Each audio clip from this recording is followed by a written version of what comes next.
What? Who? Oh, I must have dozed off. Perhaps we need a spot of tea to wake us up. What do you say, Rufus? Yes, quite right. Better get back to work. This book won't write itself. Maybe I should start somewhere easier. I'll come back to the prologue later.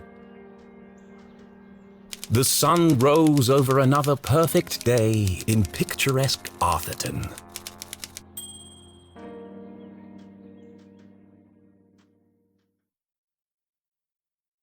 To the casual observer, Arthurton seemed like any other small, quiet town.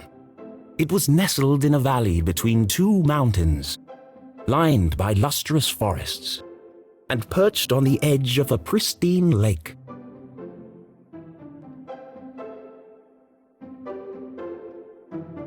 It had a main street with all the essentials, including a place to sip coffee.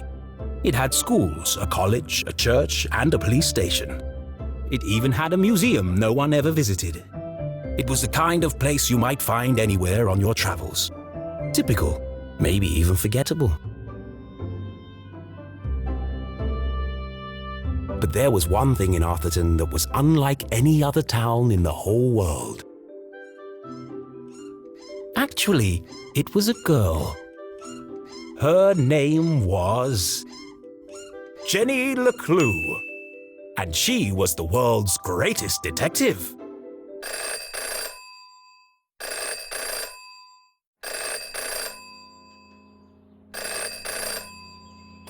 Finkelstein residence. Oh, hello, Glenda. Yes, he said he might ring.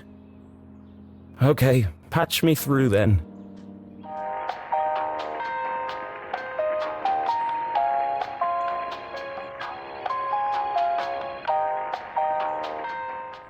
Richard? Yes, I got it. I did, and my answer is no. I understand that, but... Well, yes, of course, but... No. Nothing is settled. I'm not going to do it. It goes against everything my books stand for. No, not yet, but... If I could just... Please, listen to what I'm saying.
You don't understand what you're asking for. You want me to turn Jenny's world upside down? Kill off my characters and destroy everything I've built over the last 30 years? Fine. I'll give you what you want. But I warn you, I'm a stream of consciousness writer, and you have unleashed my fury. Good day, sir.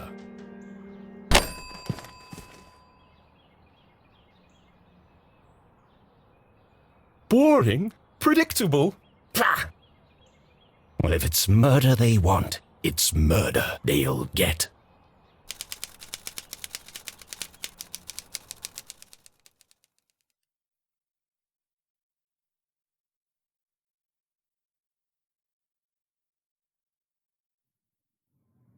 It should have been another perfect day in Arthurton. But today was different, and nothing would ever be the same again. To begin with, Jenny LeClue was dead.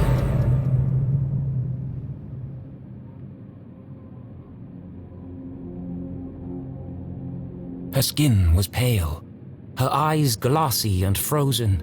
What cruel fate had befallen our beloved detective?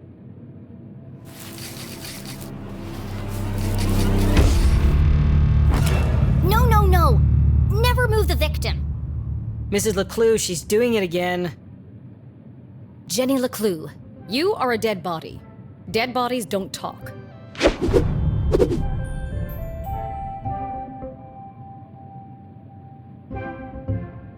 But he's doing it wrong! As wonderful as it would be if all cadavers were so talkative, we must deduce the cause of death without their help. With only the evidence laid before us, we build a picture from the fragments left behind. We collect clues, interpret the data, and solve our puzzle one piece at a time, until it feels as if the victim is speaking to us. But Jenny is right, Jonathan. You mustn't disturb the crime scene. Vital evidence could be lost. Sorry, Mrs. LeClue. Okay, you've all had a chance to study the body? Who can postulate how she met her demise? Ooh! Me! I think it was an accident? Yeah, she obviously wasn't looking where she was going So she slipped on the wet floor, and cracked her head open. Like an egg. and then she bled to death. Really? How can you tell? Well, there's a giant pool of blood around her head. Yeah, I know. I was being sarcastic. Oh. Actually, you're both wrong. What? It was cold-blooded murder. Murder? Don't be ridiculous. Where's the murder weapon? There's no evidence anyone else was even here. Oh, yes, there is. It was murder, and I can prove it.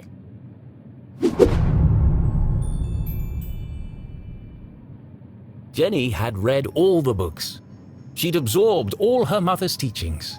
But there was nothing quite like getting your hands dirty. How many people get the chance to solve their own murder? The first step in any good deduction was collecting evidence. Seemingly insignificant details could provide a vital piece of the puzzle. First, I'll search the crime scene for clues. Then she'd analyze the data. And finally, Deduce the real cause of death.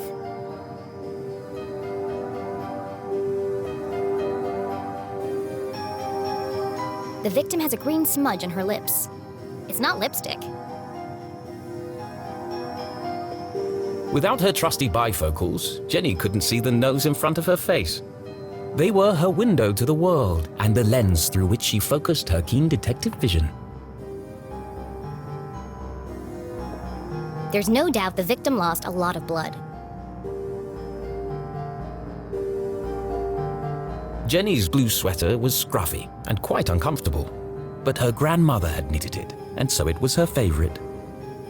The more it itched, the closer she felt to her. Approximately 8 sizes too big, and covered in mud. The floor is wet and slippery, but also immaculately clean.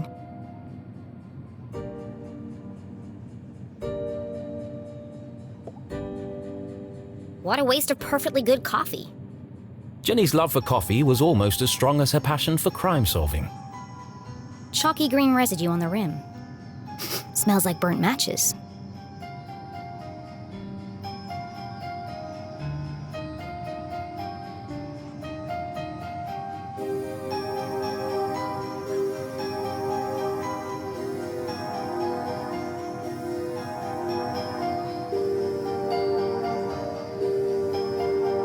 It wasn't Jenny's style to wear accessories, but this hair clip was the exception. Its function as a lockpick had saved Jenny from a long night trapped in her school locker. She'd worn it ever since. I've seen enough. Time to wrap this case up. Jenny was a meticulous record keeper, noting every relevant clue in her trusty journal. A great detective knew that solving a mystery was simply a matter of connecting the dots. I'm certain this wasn't a mere accident. Now I just need to prove it. How do I know the victim didn't slip?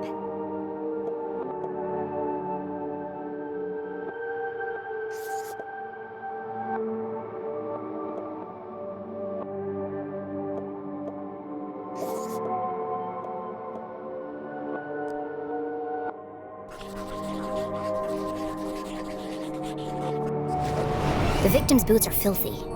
They should have left big muddy footprints on the floor. So where are they?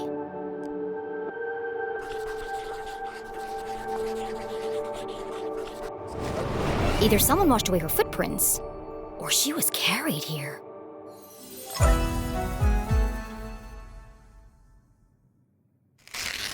Okay, that proves she didn't slip. So how did she actually die? What was the real cause of death?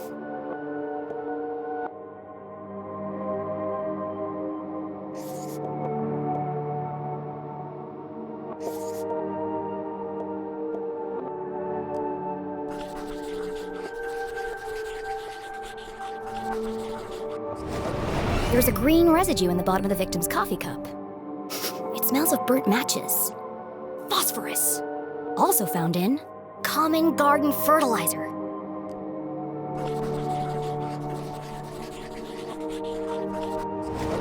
The same green mark is on the victim's lips. Her coffee was spiked with fertilizer. Someone clearly wanted her dead.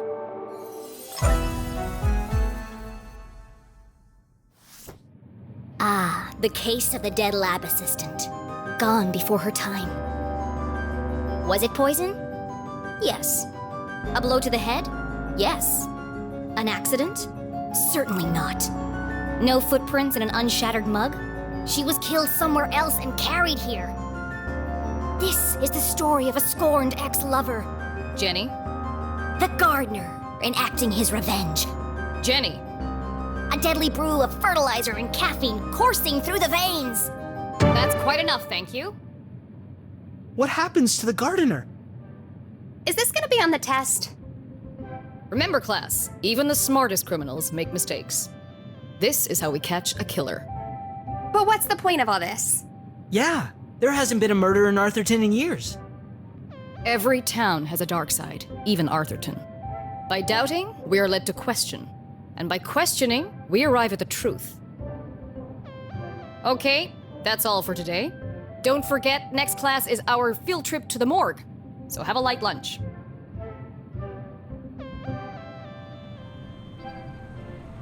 The students need to think for themselves, Jenny. That's why they're here at Gumboldt. To learn. I just figured we all had places to go. Speaking of which, And where are you off to, young lady? I'm a dead body mom, remember? Dead bodies don't tell. See ya. Wait, before you go, I have something for you. Cool. What is it? If I told you, that would spoil the fun, wouldn't it? The LeClues didn't simply hand each other presents. They hid them.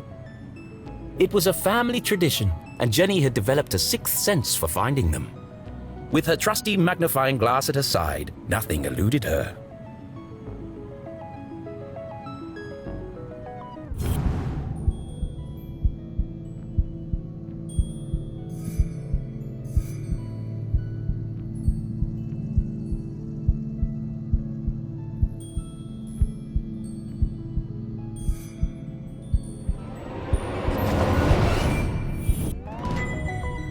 new journal! To Jenny, there was nothing better than the aroma of a fresh leather notebook. It smelled like mystery. Without missing a beat, she did what any detective worth their salt would do. She decorated it.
A new journal meant new adventures. She imagined all the thrilling cases that would soon fill its pages. And on the first page, her mother had written an inscription. A great detective never gives up. Love, Mom.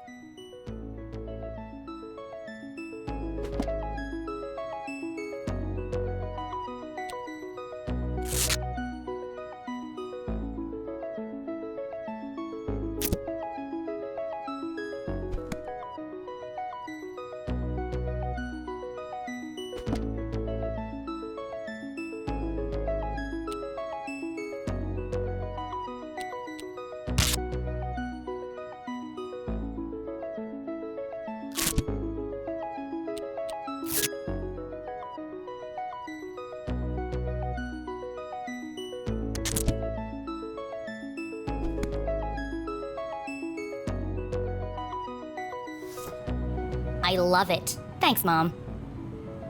Jenny, I wanted to talk about, to say, Somewhere in the back of Jenny's highly caffeinated brain, an alarm bell was ringing. Her mum was hesitating.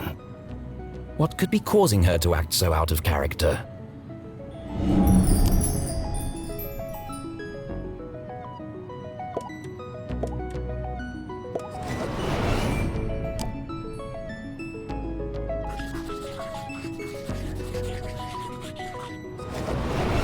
Crossed arms.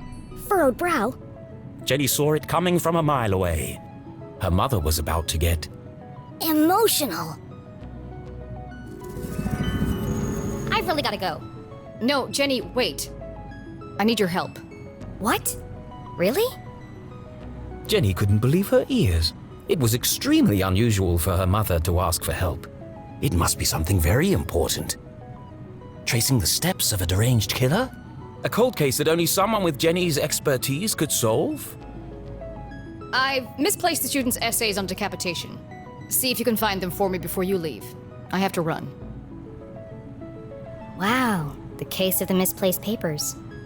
Are you sure you want to trust me with such a complex task? I have no doubt you'll be able to find them. They're around here somewhere. Jenny was unsure if her mother was unable to detect sarcasm or just really good at ignoring it.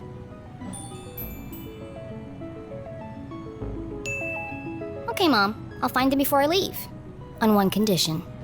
Yes? You have to let me help grade them. One of Jenny's favorite pastimes was grading papers. Nothing pleased her more than giving a big shiny F to an overconfident student. Don't push your luck. Please. Okay. Yes! Find the papers and go straight home. But I'm meeting Keith tonight. No buts, remember?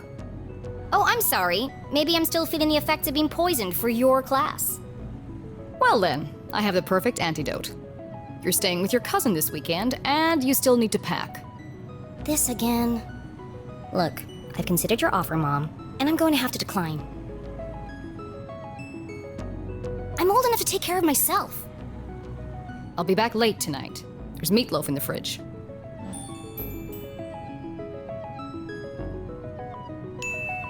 Late again? What are you up to? Jenny LeClue, it's been a difficult week. Could you please just do what you're told for once and stop asking questions? Fine. And try to stay out of trouble. When do I ever get into trouble?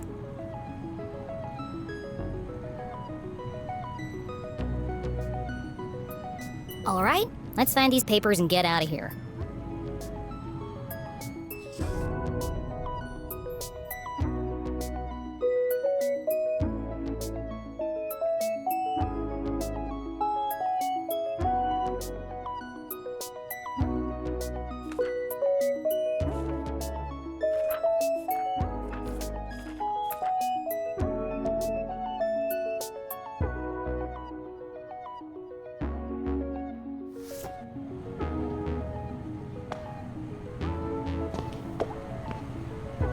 Looking rather trim today, Ethan.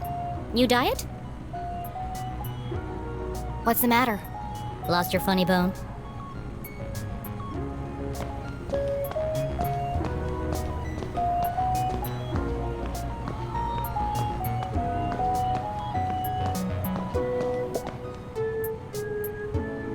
Becoming a great detective took more than book smarts. You needed real-life experience. And Jenny was always on the lookout for a chance to get her hands dirty.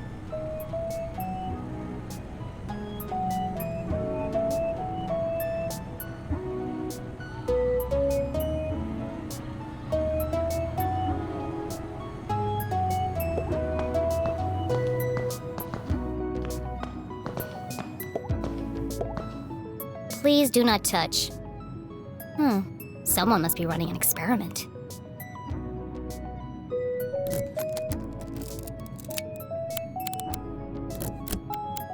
Gross. Pretty soon it's gonna sprout legs.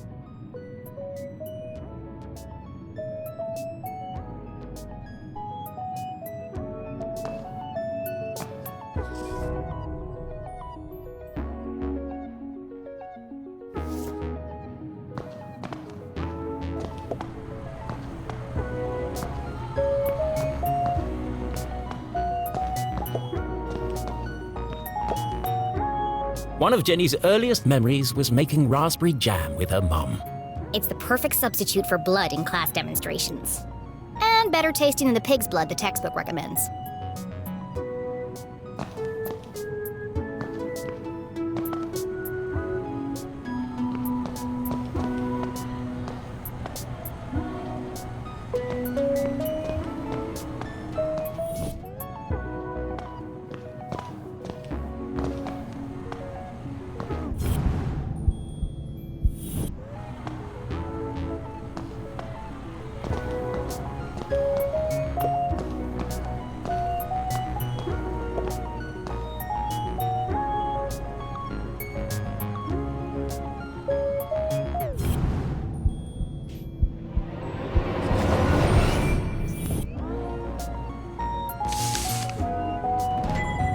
One of the students' term papers. You can tell by the terrible handwriting and erroneous conclusions. Mom must have put them behind the chalkboard.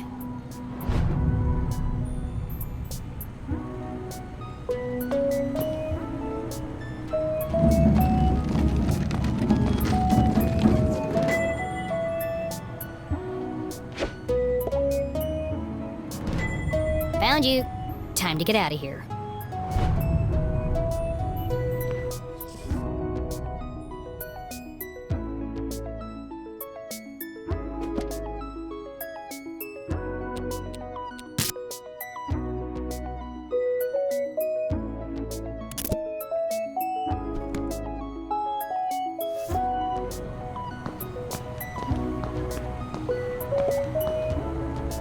Jenny looked around the room one last time. Was she ready to leave?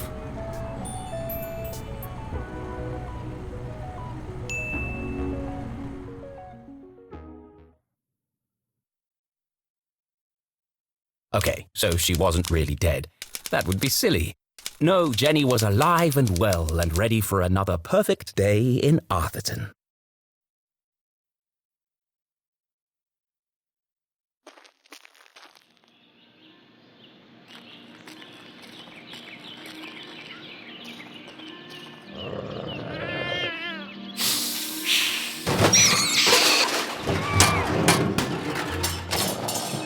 What the? What a mess. I should investigate.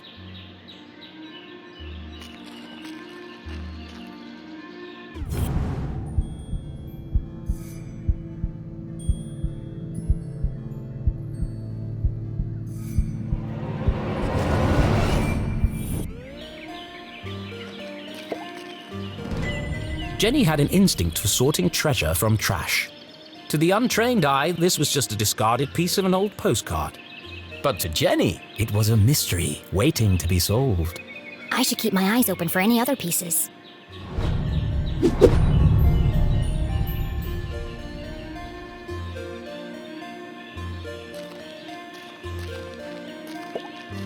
The notice board was awash with flyers, personal ads, and the occasional piece of gum.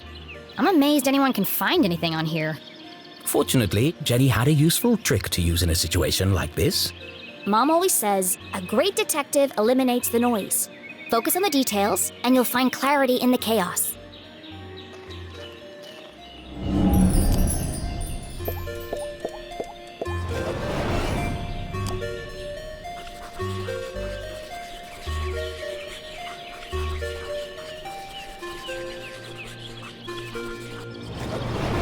I wonder if anyone else reads this junk.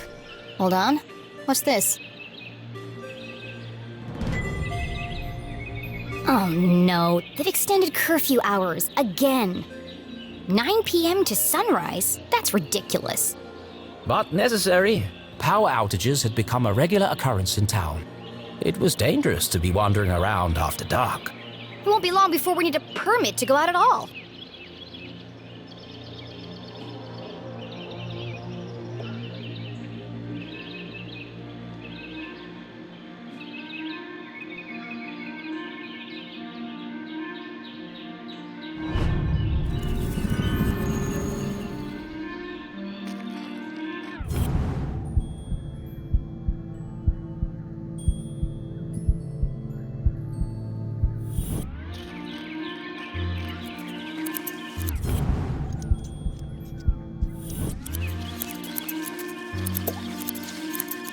Hey, you! Oh, hi there! What are you doing back there? Well, I was pruning, but then I discovered this cerulean bugberry bush. Discovered? These bushes are all over Arthurton. Actually, this is an incredibly rare bloom. There's nothing rare about Arthurton. I beg to differ. Arthurton has many beautiful and exotic plants. Really? Like what? Mushrooms with eyes that glow in the dark, berries that emit a bioluminescent mist, and flowers with nectar as sticky as superglue. Where? I've never seen any of those things. Well, believe me, they do exist. I've had the pleasure of seeing them up close. That's one of the privileges of working for Dean Stroudsbury in his greenhouse. Anyway, I should get back to work. I want everything to be perfect for the Dean's retirement celebration.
Signs and decorations adorned the entire campus.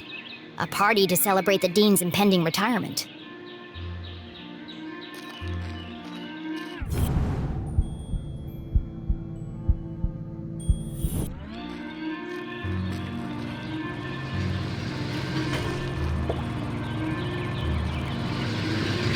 Left! Left! I said left, damn it! What part of left are you having trouble with? My left or your left? My left. Obviously, I mean my left. Why would I mean your left? So you want me to move it the other way? Yes, nothing would make me happier. If you're not careful, we're gonna have bronze brains all over the floor. They seem busy. I should probably lead them to it.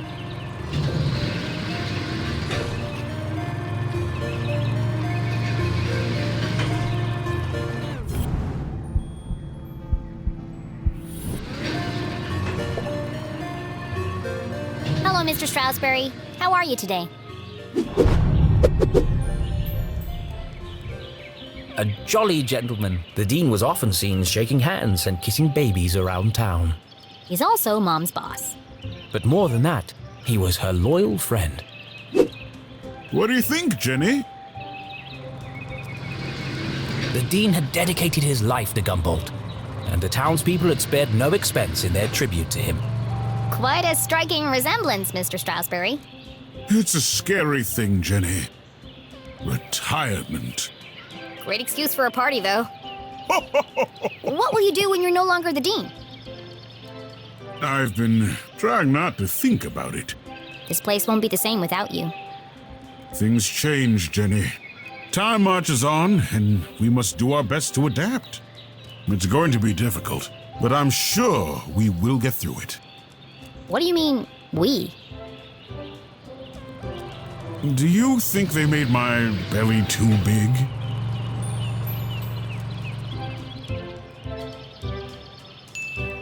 It might be all those bronze pancakes, Mr. Stroudsbury. No legacy is so rich as honesty. You are a clever one, Jenny LeClue. Speaking of which, have you been practicing your detective skills? Have I? Of course, always. Well then, I have a challenge for you.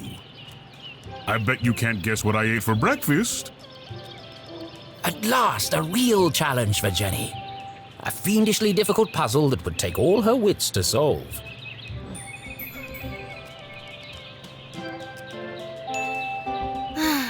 Well, okay. Anything for you, Mr. Stroudsbury.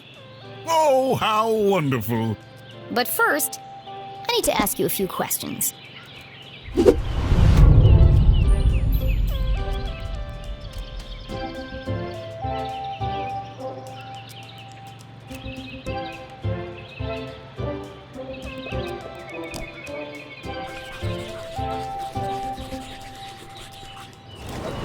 The dean was a big fan of the Gumboldt Moonbeams, and not just because his son was a prominent figure on the team. Well, a bench warmer anyway.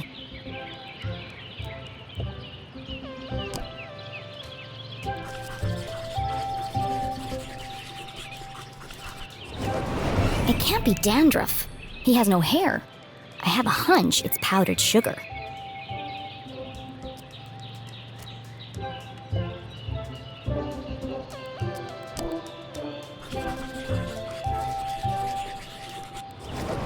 Looks like he accidentally put a spoon in his pocket instead of his pen. It's got a coffee stain on it.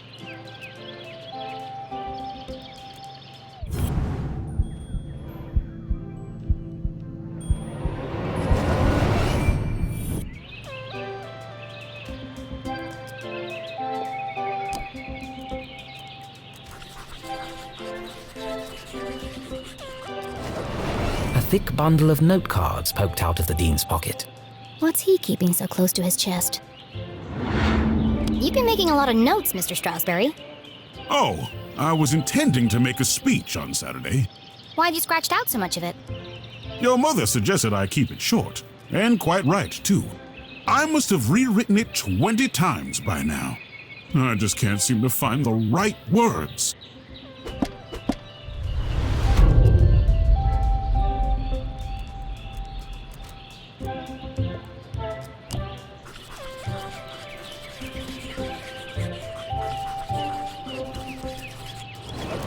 His watch is slow.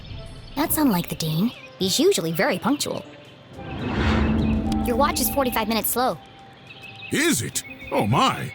That explains why there was no cheesecake left in the cafeteria. My head's not screwed on today. Thank goodness you noticed, or I'd be late for my meeting with your mother. Oh, really? She didn't mention anything to me. Oh, well, of course she wouldn't. It's nothing important. Why are you meeting then? It's just, she's helping me finalize my plans for, Your party? Yes, that's it. My retirement party. Thank you. Are you okay, Mr. Strasberry? Of course. Now let me just fix my watch before I forget.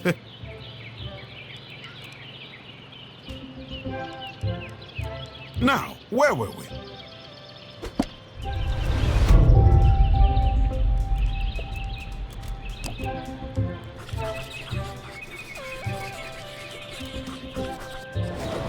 Ipsa scientia potestas est.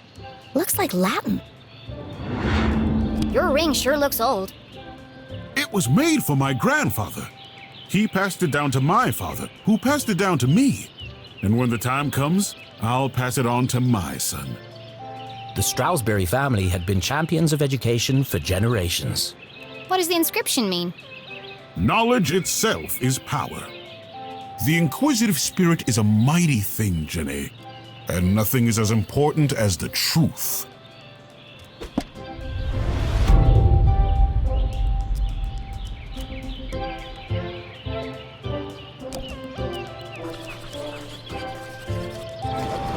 For the Dean, being covered in plant life was not unusual. His work as a botanist was renowned. Looks like you're carrying some extra baggage today, Mr. Strasberry. Well, I do have a lot on my mind. I was referring to your legs. Oh, thank you. I have been doing my daily calisthenics. No, I mean the sticky stuff on your pants. What? Oh! Hitchhikers. I've been working on a new orchid hybrid in my greenhouse. They're beautiful, but the leaves are quite clingy. I will say, I am looking forward to spending more time in the dirt.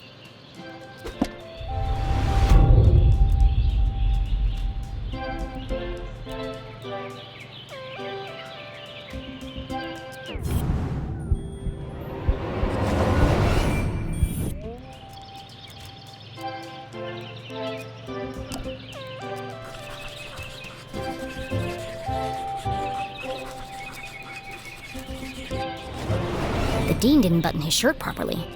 It looks like a bloodstain, but the seeds indicate otherwise. So, what do you think, Jenny? Can you guess what I had for breakfast? Sure, Mr. Strasberry. I've got everything I need to solve this mystery. What did the Dean eat for breakfast?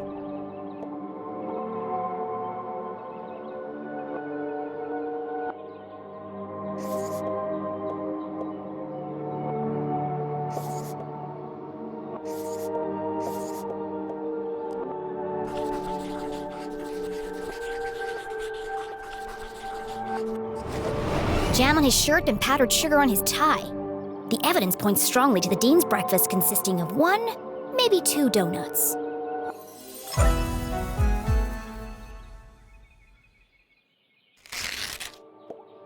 What else can I tell about the Dean's morning?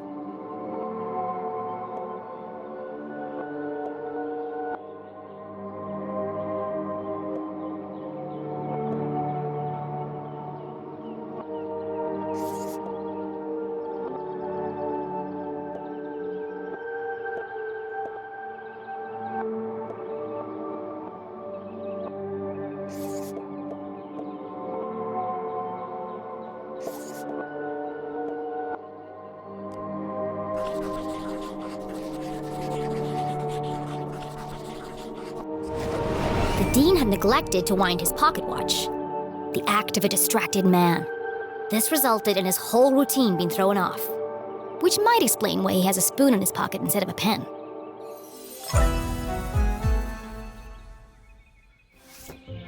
You had a donut for breakfast. Yes? I'm guessing...